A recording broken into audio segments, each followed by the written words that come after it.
Hi అండి, నా పేరు doctor Jiyaji Kumar, urologist, paediatric urologist, transplant surgeon, Sentini hospitals, Vijayawada. మగవాళ్ళల్లో యూజువల్లీ ఒక 40 years దాటిన తర్వాత మనకి కామనెస్ట్ ప్రాబ్లం వచ్చేది తరచుగా యూరిన్ వెళ్ళటం. తరచుగా వెళ్ళటం అంటే చాలా సిమ్టమ్స్ ఉంటాయి. సో ఒకటి వచ్చి ఎక్కువ వెళ్ళటం, అర్జెంట్ గా వెళ్ళటం, సన్నగా వెళ్ళటం, రాత్రులు లెగవటం, పాస్ రాగానే బాత్రూమ్ కి వెళ్లే లోపే బట్టల్లోనే లీక్ అయిపోవటం, పాస్ కి ఇమీడియట్లీ రాకుండా ఎక్కువ ప్రెషర్ పెడితేనే వస్తుంది. సో వెళ్లే పాస్ మనకి ఫ్రీగా వెళ్లకుండా ఆగాగా వెళ్తుంది. సో పాస్ పోస్ వచ్చిన తర్వాత లాస్ట్ లో డ్రాప్స్ లాగా వెళ్తాయి.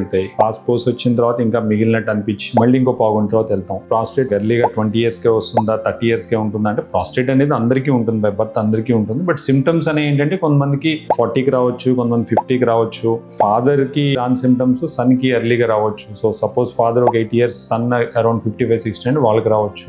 ప్రాస్టేట్ సిమ్టమ్స్ వచ్చినప్పుడు ఏంటంటే అందరూ వరీడ్ అనమాట. ప్రాస్టేట్ అనేది ఏంటంటే ఒక 80-90 years లో కూడా సెటిల్ అవ్వచ్చు. ప్రాస్టేట్ ప్రాబ్లం సిమ్టమ్స్ వచ్చినప్పుడు పానిక్ ఉంటుంది. సార్ సర్జరీ చేయాలా, మందులతో తగ్గియొచ్చు. కానీ ఎవరికి ఇండికేషన్ ఫర్ సర్జరీ అని అంటే యూరిన్ బంద్ అయ్యి ట్యూబ్ వేసుకొని, సో వాళ్ళలో ఏంటంటే మనం సర్జికల్ మోడ్ ఆలోచిస్తాం. బట్ అదర్వైజ్ ఆల్మోస్ట్ 95 to 98 అందరికీ మెడిసిన్సే పెట్టి తగ్గిస్తాం అనమాట.